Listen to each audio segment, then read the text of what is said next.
Welcome to Penny for Your Shots, Conversations and Cocktails with Brilliant Women, the podcast where we uncork the stories and insights of exceptional female leaders from all walks of life.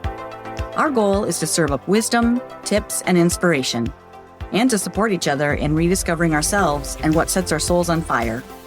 We'll also share personal memories, paired with friends and a favorite beverage.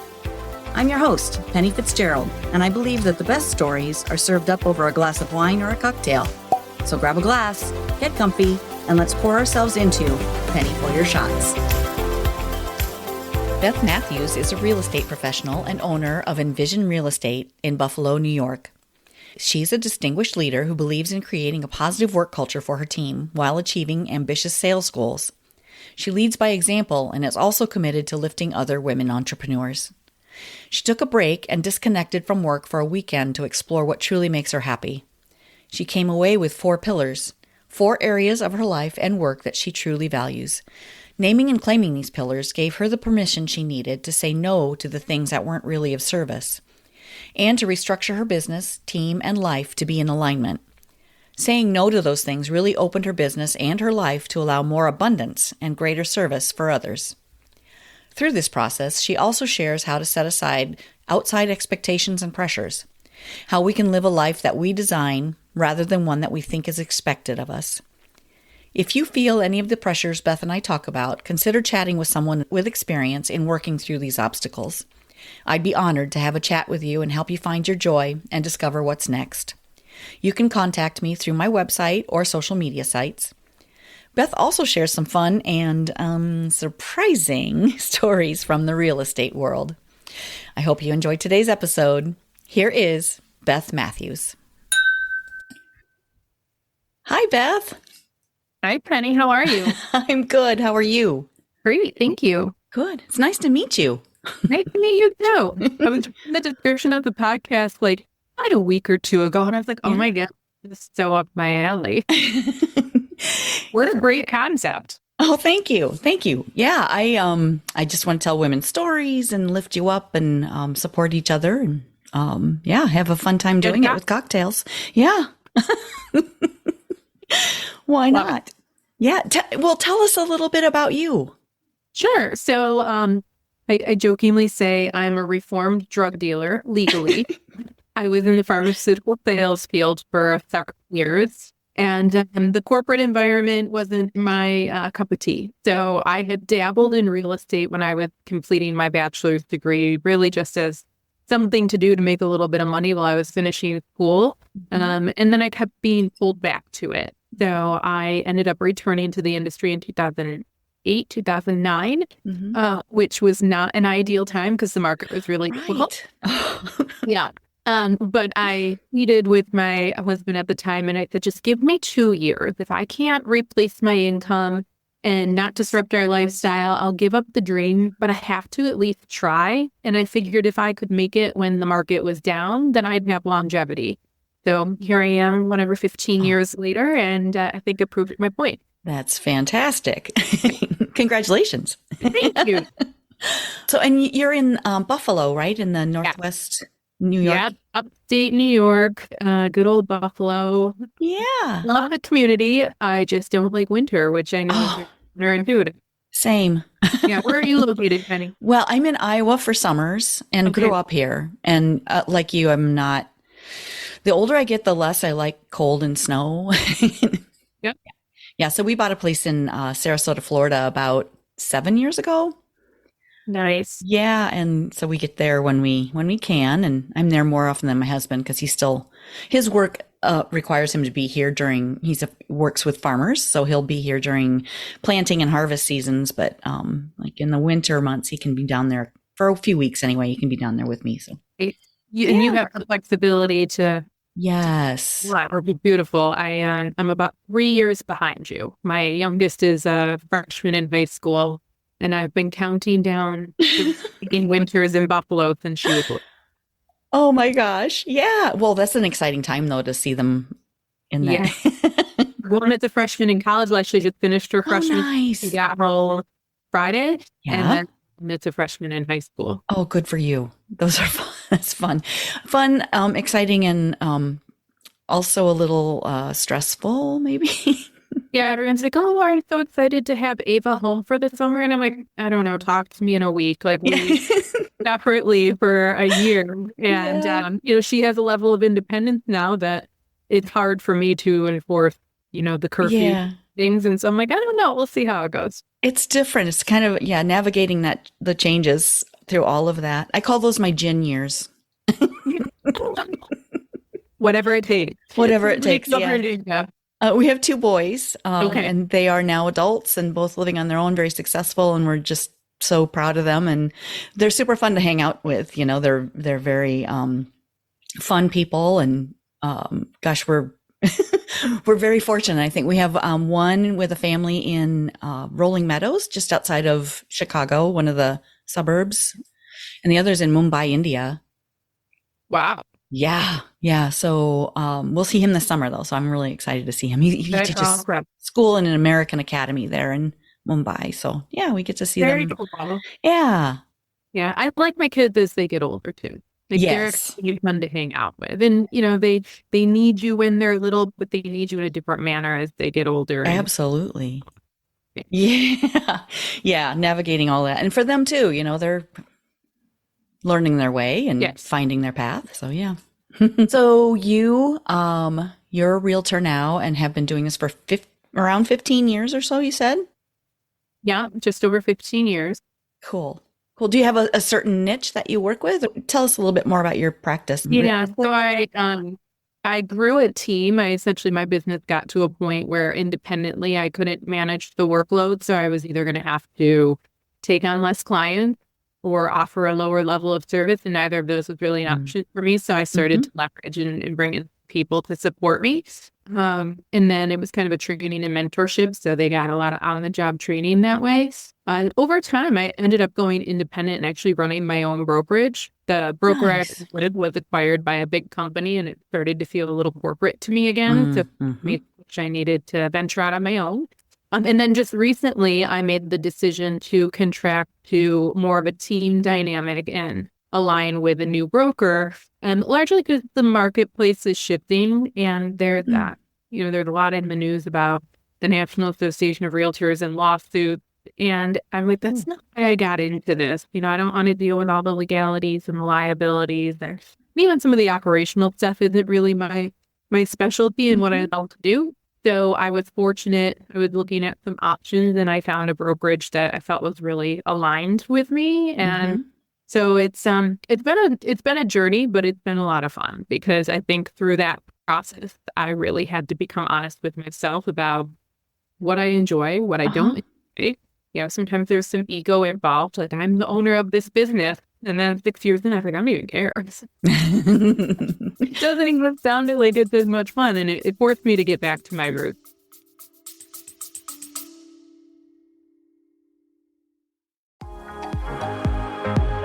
Hello, friend. Let's be real. When's the last time you did something just for you? Enter Wine Camp 2026. We're talking wine tastings, fire pit chats, sunset dinner cruises, and zero cooking required. Just show up, sip something fabulous, and reconnect with the version of you who loves adventure, sisterhood, and a glass of local Riesling in hand. Sweet, dry, or both. No judgment here. We're heading to New York's gorgeous Finger Lakes, July 31st through August 2nd, and yes, it's as dreamy as it sounds. Secure your spot at pennyforyourshots.com/winecamp. Don't wait, room options are limited, and my crystal ball says we're going to sell out. Bring your besties or fly solo like the fabulous free spirit you are. You'll leave with new favorites either way. Wine Camp 2026 is calling. The only question is, are you in? Find out more at pennyforyourshots.com/winecamp.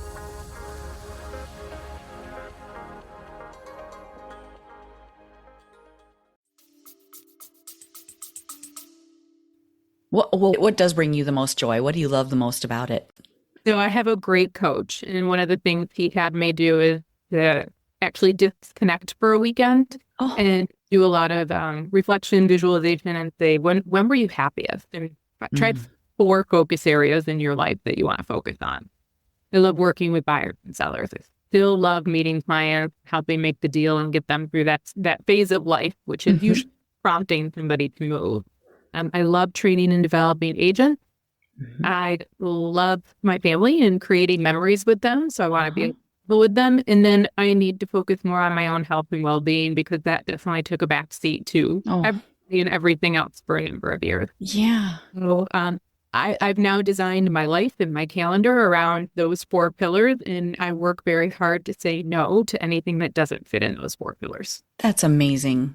That's so, I think, so common for women, especially. We take on a lot and don't say no to enough things. You have to take care of yourself first so that you can take care of others. Yeah. And that you can be present. Wow, good for you. Congratulations on that too. That's amazing. Yeah, and it was interesting that I felt like I almost needed somebody to give me permission to do that. If you know me, I'm usually more of a beg for forgiveness than ask permission. Right?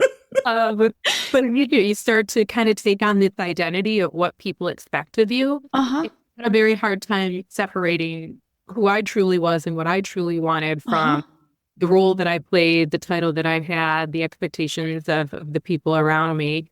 And, somebody gave me permission to be a little bit selfish. Oh, yeah. And really, that was selfless to do that. Yeah. Yeah.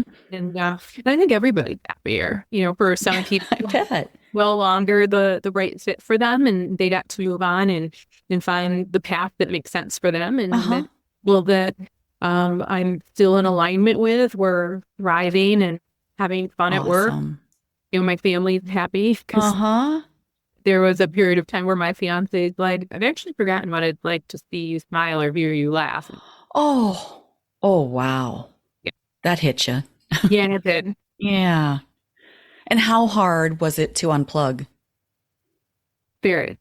I bet. I gave the same advice to a friend recently, and I said, it will be the hardest thing you do is to learn to sit with yourself. Oh, wow. A lot of times we use, sometimes busy is very legitimate. A lot of times busy is a crutch. It's a crutch to avoid some of the fundamental or foundational things that are going on that we don't have to address. Well, and busy keeps you from remembering. Like, if you don't, like, most of us, I think we have a dream. We want to make an impact in the world, and things get in the way. Life gets in the way. You just take on other things. And then you get to a point where, okay, now I'm so busy that I don't remember what it was that lifted me up, or that I wanted to do. What impact did I want to make? And then, keeping busy keeps, you don't have to think about it. Yep. You don't have to realize. Yeah, you don't have to realize that, I haven't done that yet. So it's kind of like kicking up dust, right? Because then you don't really pay attention to all the things that are going around, and then the dust settles, and you're either left with some realizations, or you just kick up dust again, which I'm definitely guilty of. Yeah, kicking up dust avoid some of the fundamental things that are. Yeah, and good for you that you're doing it now. Well, and no time is too late. Agreed. Yeah. My father, very influential in my life, and I remember having a conversation with him and saying, I just don't want to feel like I'm taking steps backward. And he's like, it's not backwards if it's what's right for you. People change, businesses change, industries change. He's like, and it's people that end up in a tough spot because they don't want to make the necessary changes for what's good, whether it's personal or professional. And then they're behind the 8 ball. So it's like, you can't look at it like you're taking a step back when ultimately taking steps towards your goal. Right. And then the next thing will come into focus and be more clear. You're able to take steps towards that. Yep. Oh my gosh. It's been my experience. I learned to let go of a lot of these things that weren't like all of a sudden there was, a lot more abundant. Yes. Really striving for it became a lot more clear. And then a lot of the people in my world just started showing up at a higher level. And it's never ceases to amaze me. And I've been through that phenomenon a few times. Letting go of what doesn't serve you creates space for the things that do. Yeah, the things that were hiding in plain sight. Yep. Yeah. Wow. Yeah. So what are you working towards, or what has made itself clear to you now? What are you going forward toward? So I've re-engaged back into the business. And for a while, I out of production because I was more, I'm still a leader, but I'm now leading by example. And I find that the agents that are on my team are thriving because of it, because, a lot of times we learn from those around us, but we learn by watching what they do. So I realized that when I stopped just telling them what to do and showed them the right way, they're all thriving, which is great. And then I've been doing speaking engagements around the country because I really love the training and development aspect. And I found that I can have the biggest impact if I go outside my immediate border.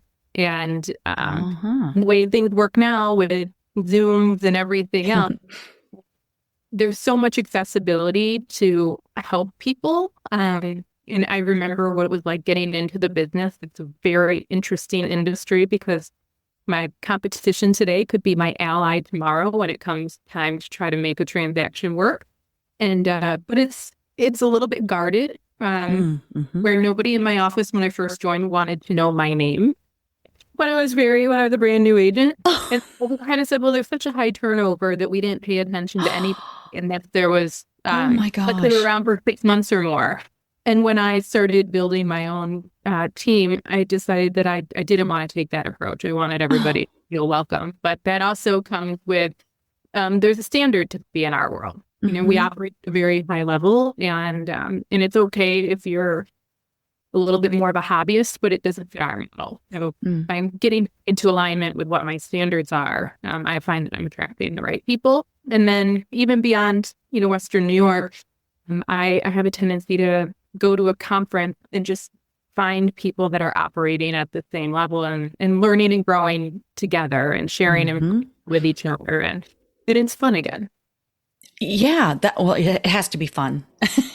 in my book, it has to be fun. Yep.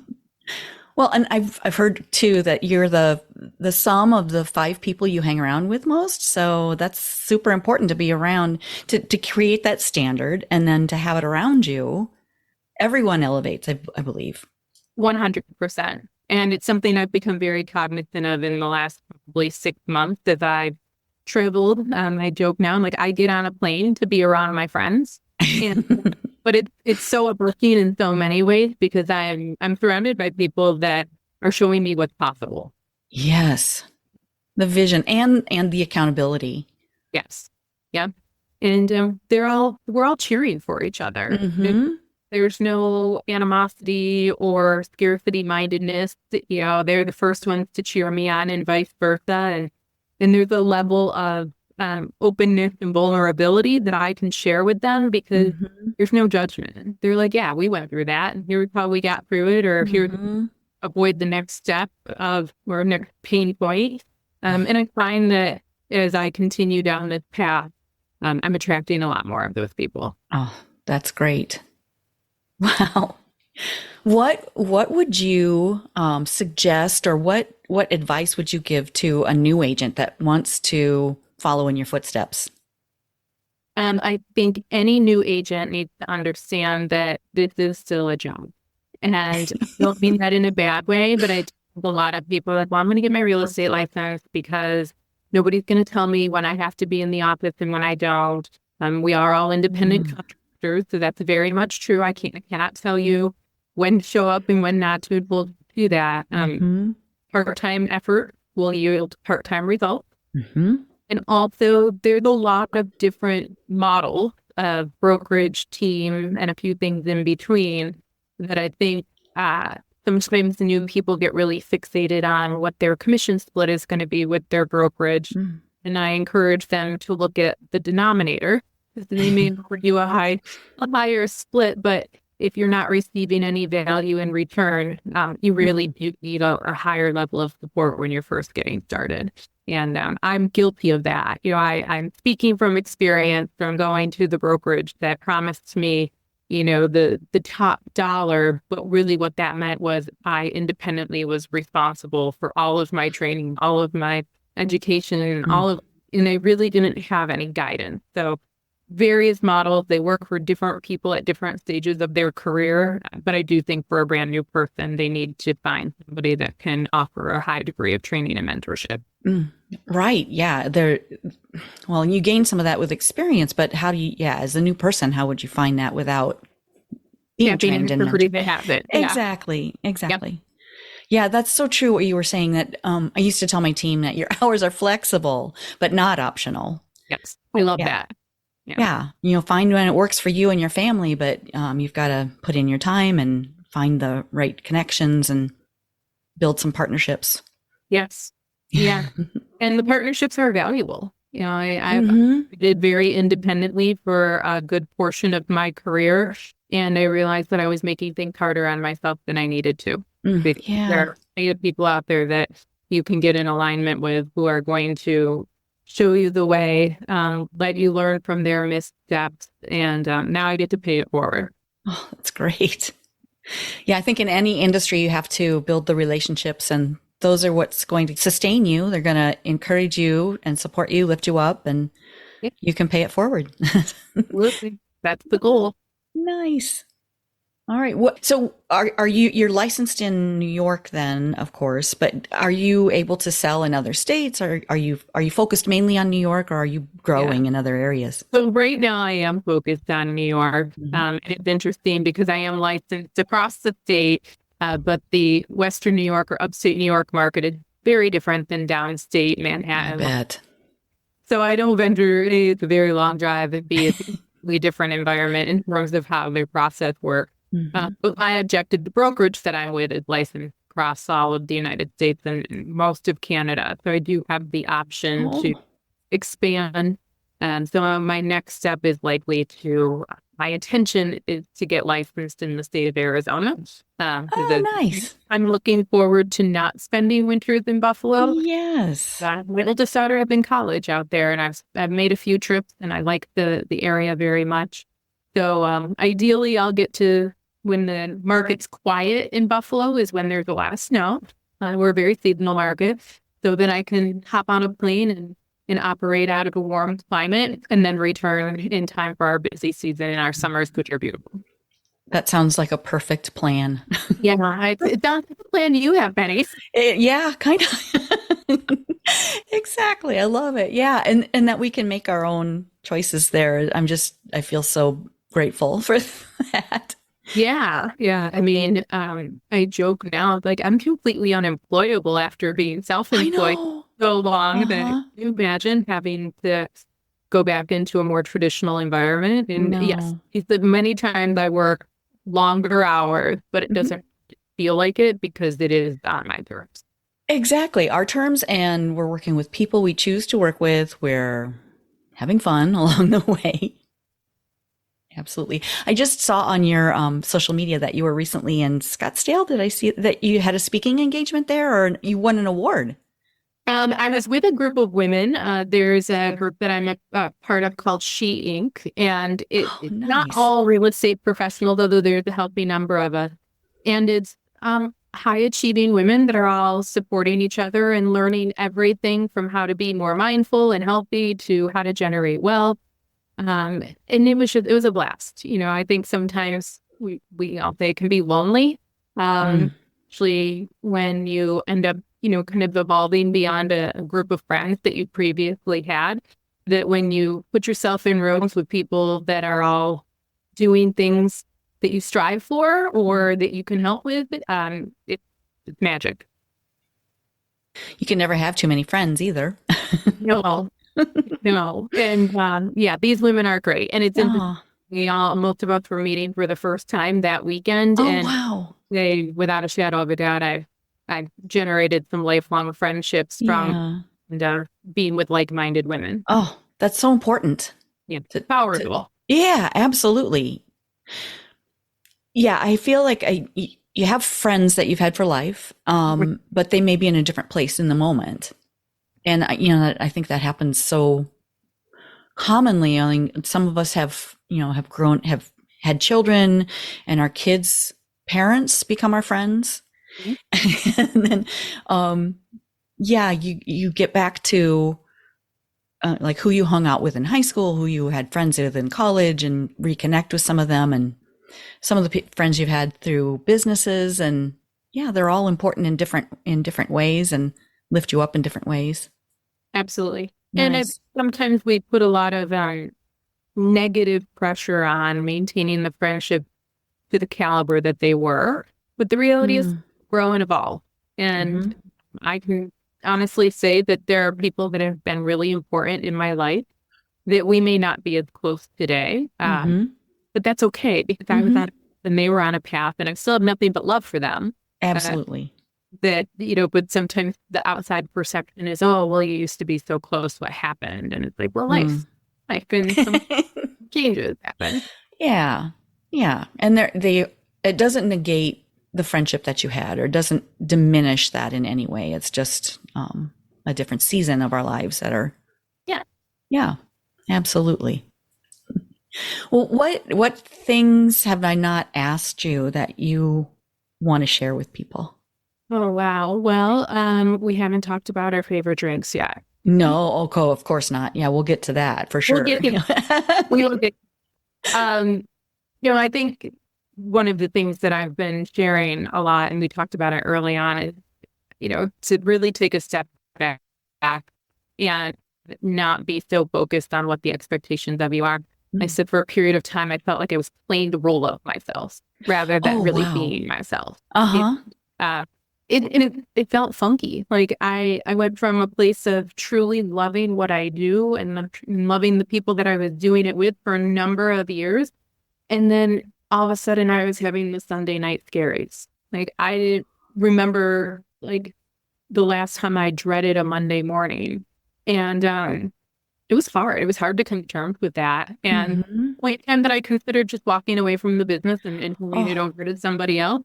But I feel very fortunate that I had the courage to talk to people and talk to somebody, like I said, my coach, who gave me such profound advice that I think regardless of where you are in life or what industry you're in, it's important to take a step back and make sure that you're actually living your life by your design and not the expectations of those around you. Oh, wow. How did you come to terms with that? I mean, how did you realize that I need to talk to somebody, or I need a coach, or I need to figure this out? What drove you to that? It really stemmed from the Sunday evening, like hit in my stomach. I'm fortunate that really hadn't struggled with, like any type of anxiousness in the past. And I'm like, what is this feeling? Why is my heart racing? Why am I not sleeping well? And then even, when I think the people that are around you the most, they start to see things shift and change. And I was just not happy. And my fiance said it, and my daughters noticed it, and they're like, Mom, what's going on? And there were a lot of days that I'm like, I feel like I can't get out of bed today, or I don't want to work today. And just through a moment of working with a real estate coach who has become a very dear friend, and we were kind of analyzing some of the data, and I think I made an off the cuff comment like, I don't even know if I want to do this anymore. And he's okay, let's unpack that. And that's all it stemmed from, was this feeling in my gut that something wasn't right, and I wasn't sure what it was. And so I think sometimes our first reaction is to retreat. Your second is to blow everything up. And then through that conversation, he helped me realize that, it's not going to be an overnight fix, but you don't have to retreat and you don't have to blow it up. There's ways to start to correct the path. And I think, probably, been several months. It's been nearly a year of kind of unraveling some things and having some really honest conversations with those in my organization, and just saying, guys, I haven't been happy. I haven't been showing up for you as the leader that I should because of these reasons. And I really need to get back into alignment with why I started in this industry to begin with, which was lives and elevate the industry and operate at a higher level. And so that's what we're going to do. And I also had to come to terms with the fact that wasn't going to be everybody's journey. And you hate to see people leave. but I also didn't want anybody to go through the feelings that I was going through, that if this wasn't the right place for them with the direction I was taking things, I just said, I love you and I want to see you win. So how can I help you do that? Sometimes it takes a good mentor, a good friend to see that in us. We feel like something's wrong. For God's sakes, listen to your body. I mean, the clear signs. I had some of those same symptoms when I was in corporate. So I feel you. Yeah. The gut will not lie. No, it doesn't. It doesn't. Yeah. Headaches every Sunday night. Yeah. All those things, like listen to your body. If there's somebody listening out there that has that, go talk to somebody. Please. Yeah. Somebody that can help you unpack that and go through, do the work to figure out, what is going to make you happy. And I think a lot of people feel stuck, because you have this successful career, or you have this thing that is supporting your family. Mm-hmm. And then how do you, well, it would be selfish of me to go look for help or to get outside of this thing that's paying me. Yeah. But, like you were talking about before, you have to readjust sometimes. And sometimes it feels like a step back, or in your mind, that's what you're calling it, is a step back, when really it's not. It's an overview. It's a drone level view of what's happening so that you can make the adjustments and move yourself forward and be happy. Yeah, it might be a short-term sacrifice, but it's for a longer term. Yeah, absolutely. Yeah.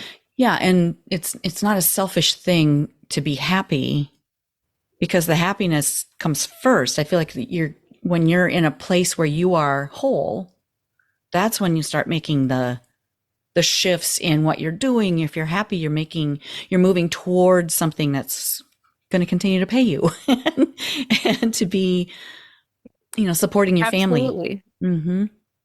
And people feel that energy. Oh, absolutely. I became very honest. I was like, okay, now that I understand it and can articulate it, I'm owning it. I'm taking full ownership of these feelings. And I'm not going to be hide behind a title or a mask of I got this, because I didn't. And I needed to be honest about that. It takes the power away from the fear. Yeah. When you name it, claim it. Yeah. Yeah, absolutely. Wow. I'm feeling all your feels. Well, that's crazy. Regardless of the industry, Exactly. Whether you're in the workforce, whether you're at home, I think at various stages of life, we all kind of have these moments where it's time to take a step back and make sure that the path that we started on is the path that we want to continue on. Mm-hmm. Yeah. And that's authentic to you. The path that is, because it will call to you. It will become obvious. And it's getting from point A to point B, but it's more like point A to point G. I feel like there's a lot of twists and turns and detours and winding roads along the way, and that's okay. Yeah. The long stretch of the highway gets boring after a while. Yeah. Yeah. Right. Exactly. Yeah. You want to see the sights and be surprised along the way. And yeah. For anyone listening to this, I want to encourage you guys to drink outside the bottle, I guess. I love that. Yeah, find a new cocktail.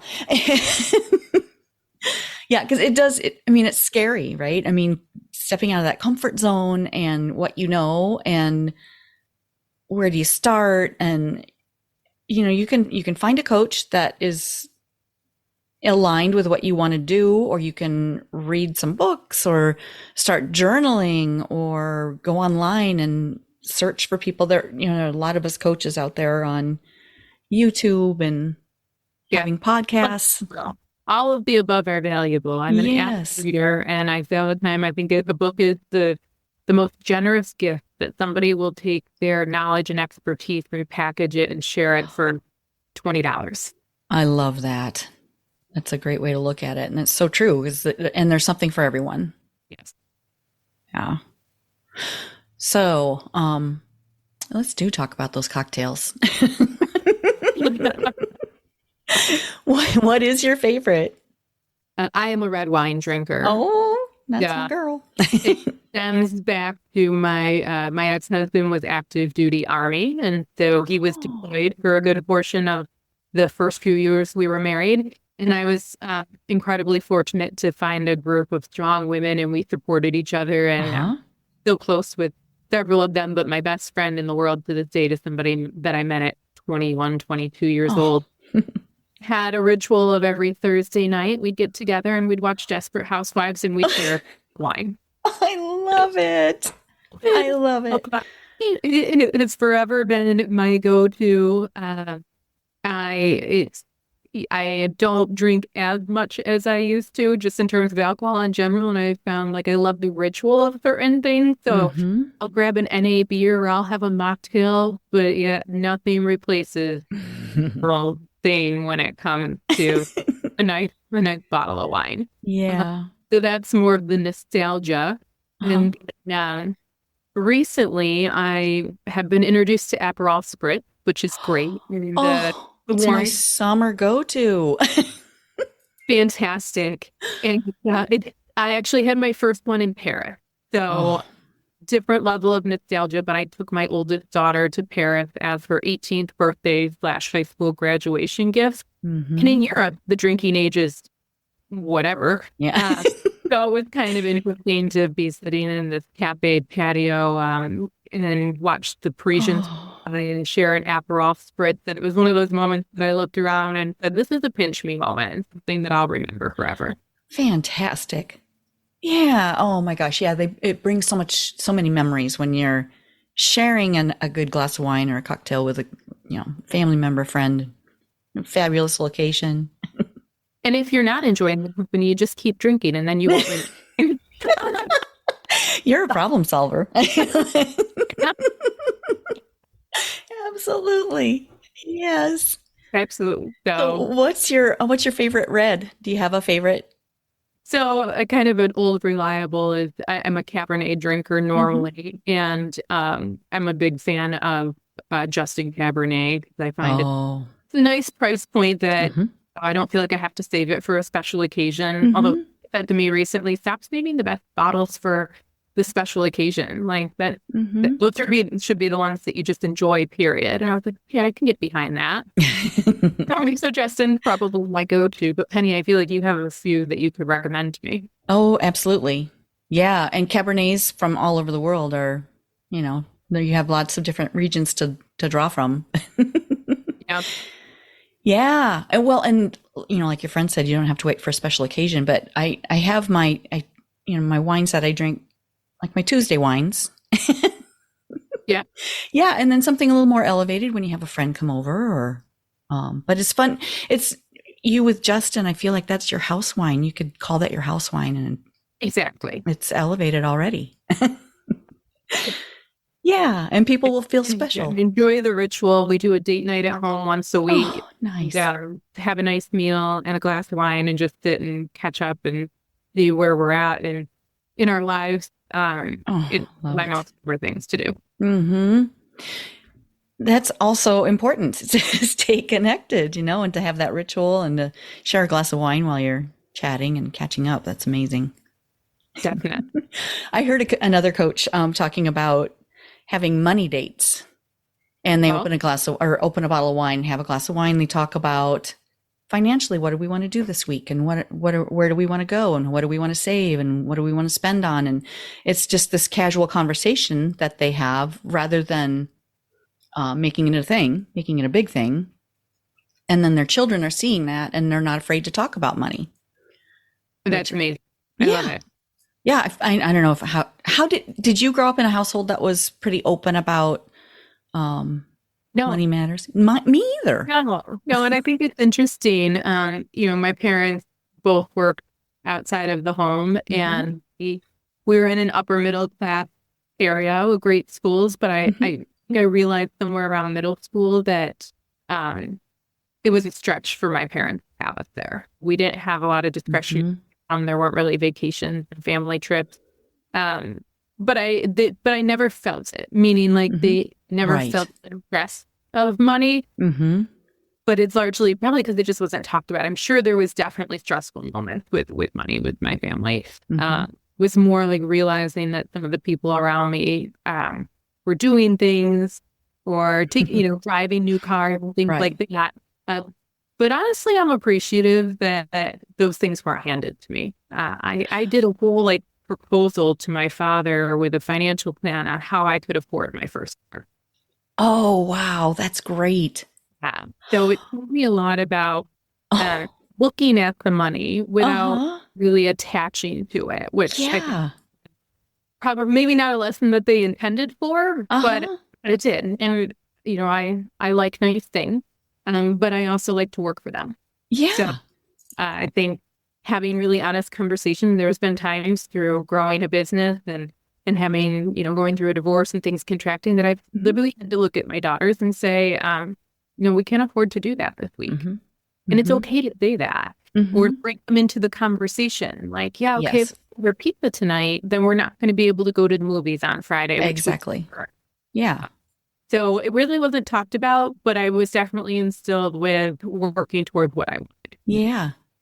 Was that your father's idea or yours up to show him the financial plan? It was my idea, but I Oh. knew my dad is a businessman at Uh-huh. heart. Yep. And so the only way I was really going to get his attention to take this seriously was Uh-huh. I really had a plan. And I don't know that my plan was spectacular. I don't recall all of the details of it. But I think he appreciated the effort Uh-huh. and thought process to then turn around and say, okay. And he did help me get the car, but I paid for the car. Mm-hmm. Wow, that's great. I'm sure he was impressed. Yeah. I'm sure he was like, oh yeah. Yeah. That's my girl. So I figured out what his hot buttons were pretty early on. Yeah. Where my mom, I love her to death, but she's a little more like emotionally driven. Like she doesn't need that. And I was like, but I was working. Uh-huh. Involved in my school. So it was getting to a point where I think they were like, it would be kind of nice if she had a car so that we didn't have to worry about getting her. Yes. Yeah, there comes a point. Yeah. I mean, if you're with your boys and I know with my girls, I'm like, okay, I'm ready for you to drive. Mm-hmm. Yeah. And I remember with the boys, they when they're in trouble, when they're grounded, so are we. Yeah. I'd be so upset if they put me in a position that I'd had to ground them because Yes. they're doing all of our weekends. I know. Now I can't go play golf with my friends. Why? So I think it's a perspective that you get when you become a parent. Yeah, absolutely. I'm like, why are my parents so mean? And Yeah. well, they were suffering too. Exactly. Yeah. Wow. Yeah. The idea. I think that's so profound because too many times you wait for something to become a heightened experience before you address it. Yeah. Or if it becomes a regular conversation, then it mitigates any of the animosity that can stem from the alternative. Exactly. It takes the emotion right out of it, and it brings your power back so you can really address anything and talk about what you want, what your hopes and dreams, and work together towards something rather than putting out a fire when it becomes a fire. Definitely. Yeah. And I think everything just starts with awareness. So even down and figuring out where your money's going, how you're spending. Mm-hmm. I've done that exercise in the past where it's like, okay, really keep track of what you're spending. And I think it's going to be interesting as we've converted to almost a cashless society to see if that level of discipline continues with the generation. I still try to take cash out of the bank and use cash so I can be missing of things. Uh-huh. Realize that like my daughters don't really have a concept of what that. Yeah. Yeah, I heard a friend talking about that recently too. And she uses envelopes for everything. She keeps her money in different envelopes, and one is for entertainment and one is for lunches. I mean, it's very systemized, but yeah, I'm not quite that She's got me beat. Disciplined. Yeah, no. Yeah. I love the idea of a date night though, to be able to, talk about it with your partner and figure it all out. I'm going to steal that. Yeah, it was Kate Northrup. If anybody's listening wants to hear more, she's amazing. But yeah, what else would you like to tell everyone, Beth? This has been fabulous. I want to hear more. I don't know that I have anything really profound, to be honest. I mean, I honestly, like when we started chatting, I kind of forgot that this was a podcast. I'm like, oh, I'm just getting to know somebody. Yeah. What you to you, but that makes it a lot easier. Um, I'm grateful to be in the space that I'm in today, and I take the approach that if my openness and honesty helps somebody else realize that maybe they're in that same place. Yeah, forget all the titles and forget the expectations, because I've done it all. And I think there's a lot of people that from the outside looking in really held me at a certain standard or a higher regard. Not that I haven't accomplished a lot, and I've worked hard for many things in my life, and I continue to. But it felt kind of nice to shed that skin and come out of almost like a rebirth of, okay, now I'm back and clear on my path for now. That's likely going to change again in the future. So, Exactly. Yeah, we put so much pressure on ourselves for, trying to maintain that level or trying to put out, well, look at social media. You know, a lot of people get on there and aren't really themselves on social media. And it's something that I think it's part of why the real estate industry is under attack, candidly. You know, there's been a lot of news about the lawsuit with the National Association of Realtors and all of the ancillary suits that have spun off from that. And, you know, I'm not going to speak to like whether I think it's warranted or not. It is what it is. But I do think that one of the challenges is that in the real estate industry, we're all posing with the sold sign and handing over the keys and smiles. And that's great. That is the objective.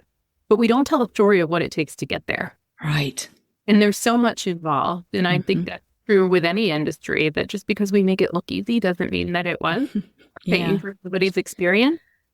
So one of the things that I've been encouraging my agents to do is tell the real story. All the challenges. Tell about the deal that fell apart. You know, show the home that is, you know, has a whole bunch of stuff in it from a hoarder. Or I joke, we had an agent recently post a home that he walks through, and all of a sudden he's showing a house, and it's in the city of Buffalo, and all of a sudden a chicken runs through. I mean, these are like in the house. Stuff that really happened. And I think it's so important to tell the real story. Absolutely. I think there's going to be a whole movement. Yes, we love our highlight reels, but I feel like there's a movement coming toward authenticity. Oh, as it should be, you know, because that's fun too. I mean, frightening. If you're in that situation, you're like, oh, you know, how do you handle that? Yeah. Oh my gosh, that's fun. So do you have any fun stories to share from your experience? Yeah, one of these days I'll write a book, and it may not be the most, profound in terms of life altering, but it'll be entertaining. That's good. We need to be. But there's been several. Back when I was showing how military town, a lot of times somebody would have to relocate. Their duty station changed. But they wouldn't have any equity or enough equity in the house for it to make sense to sell. So a lot of times the homes that we went into had tenants in them, and a lot of the tenants were young soldiers. And so there was a day that I was showing a property to a family with 2 young children, and we had all the approvals, and everybody said, you know, the house will be vacant. And we walked in, and there was a young man who was disrobed, sound asleep in the middle of the living room. Oh no. He clearly had too much red wine the night before. He would try to get over it, but also shelter the children. I was like, oh, it was a family? You about this with nobody told you about this when you're getting your real estate license. So that was, I mean, it's been many years, but that is very vivid in my memory. You can't forget. You can't unsee it. No. And I'm like, how do I give feedback to the agent about this? We really didn't get a chance to see the house because we were caught off guard by the naked gentleman passed out on the floor. And also, thank you for your service. He never woke up either. Oh my gosh. He was breathing, wasn't he? Yeah. Okay. Yeah, because we got a call later. I got a call later from the agent, so apologetic. Oh, yeah. he had forgotten that there was a Of show. course. Yeah. Yeah. Yep. Young man. Yeah. Yeah. There's, I mean, stories of going to show a house and like falling downstairs or, Oh, but it's just life stuff that yeah. happens. That, Hmm. and you learn to laugh. Because Yeah. otherwise, what are you going to do? Exactly. A number Exactly. of times that a key wouldn't work, that I've climbed through windows and, yeah, the the realistic side of real estate versus Yeah. selling sunsets and a Oh, million yeah. different listings. Hmm. Those are fun. But let's just say that I put on some work boots to traipse through a house that order and all the things. Yeah. Oh my gosh. And so fun memories when you can look back and laugh at them. Yeah, and it's Yeah. always a great story to tell. Absolutely. Yeah. Plenty of those stories, and one of these days we'll do a book. It'll be an entire compilation of the real estate realities. That'll be fun. Yes. Well, and it's not only the life things that are the funny things to look back on, but then also the not sure what to call it.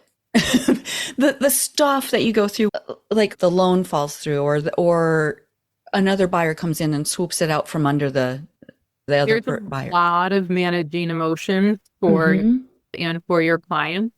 I think sometimes people miss that most people, when they make the decision to buy or sell a house, it's because of a life event. And sometimes those life events are Right. very positive. Uh-huh. Babies, graduations, and sometimes they're not. Sometimes it's death and divorce. And so there's a lot of emotion that gets tied into these transactions that I've learned to always put the people first, because Yeah. they're regardless of the house, they're going something positive or negative. And that served me well, because I think people realize that they have a true advocate in me when I'm willing to put the house and the transaction second to their needs. Mm-hmm. And I've been through the process myself, gosh, 12 times now, through Wow. military experience, and then being an occupational hazard that you Google out when you have a real estate license, because you see a house and you're like, oh, wow, that's Ooh, for that's a me. nice one. Yeah. I know the aggravation and the emotions that can go along with that process. So I'm very cognizant of that. Yeah. I think that's a great piece of advice for any industry. Always put the people first. Yeah. Yeah. And it's not always easy. And, especially when we're trying to console somebody that things didn't go their way, and we're feeling a certain level of disappointment. But I heard a term recently, said the 5-minute funeral. Like, I have 5 minutes to mourn this transaction, and then I have to get it together and be the advocate for my client that they need me to be. That's great. That's another good piece of advice for anyone. 5-minute funeral. That's it. Yep. Pity. Party of one. How quickly can you drink a bottle of wine? Oh, challenge accepted. Oh boy, you're not going to savor it. No, it's cool. Yeah. Well, and as a new agent, if you're a new agent coming out, that the emotions, I'm sure, would be more difficult as well, because you're building relationships from the ground up. Yeah. You don't have them established yet. So finding someone, finding the people you're going to work with. Takes a mentally strong individual to get into the industry, in my opinion, because there's very little instant gratification through the industry, but especially when you're getting started. You put in a fair amount of work before you really start to reap the benefits. And I think that's true of entrepreneurship in general. Yeah. There's a bit of delayed gratification. And if you can come to terms with that, then you likely succeed, because then things start to spiral and snowball and you gain some momentum. But it's a challenge when you're first getting started and you don't know what you don't know. Right. And sometimes that's a good thing. You don't have any bad habits, right? That's but right. I am a lot of younger people get into the industry, which I think is fantastic. I think you can credit all of the reality, quote unquote, TV shows for anything. I think it's drawn awareness to real estate as a career option. But those individuals have a unique set of challenges, because most people in their immediate network are also their age and may not be in a position that they're buying or selling. So they have to kind of piggyback off of somebody that's got the experience that can help them along the way. Exactly. Yeah. And be willing to start from that ground level and put in the effort. Yeah. As we prepare people, our objective is to get a new agent into production within 90 days. But being in New York State, we're an attorney state, and our closings still take about 60 days from that point. So we prepared them that you're going to work and likely not receive your first paycheck for 6 months. And that's to follow. That is. It's hard for anyone to be able to sustain their where they're at. Yeah, if you have a plan, you just have to have a plan. Yeah. Mm-hmm. So managing expectations. Mm-hmm. Always. Very good. Beth, thank you so much. This has been super fun. Yeah. And one of these days we'll meet up, but we'll meet up in Florida. Please. Sure. Beautiful. It's beautiful right now. Bottle of wine or two. Yes, absolutely. Yeah, I wouldn't mind meeting up in Phoenix either someday. So yeah. Not in the summer though, because I did do the drop off August and 120 degrees. It's hot, even if it is dry heat. It is. There's only so much you can take. Yeah. Well, thank you so much, Penny. This has been a lot of fun. Thank you, Beth. Yeah, it's great to meet you. I'm looking forward to meeting you in person someday. Absolutely. Take care. You too. Cheers. That's a wrap on another spirited episode of Penny for Your Shots, conversations and cocktails with brilliant women. I hope you've enjoyed the intoxicating blend of wisdom, wit, and wonder that these incredible women bring to the table. Check out the show notes for links to resources referenced in today's episode. And remember to subscribe and raise a glass with me every Thirsty Thursday as we continue to serve up inspiration, celebrate resilience, and reignite the passions that set our souls on fire. If you've loved what you've heard, please share the podcast far and wide and leave a sparkling 5-star review to let me know your thoughts. It would also help tremendously if you would visit pennyforyourshots.com and subscribe to learn when new episodes are available and pick up my free recipe. In the meantime, remember that your story deserves to be served and savored. Cheers to your brilliance and of women everywhere. Until next time, keep sipping and experiencing life's extraordinary moments. This is Penny for Your Shots, signing off with a clink and a toast to us. Cheers.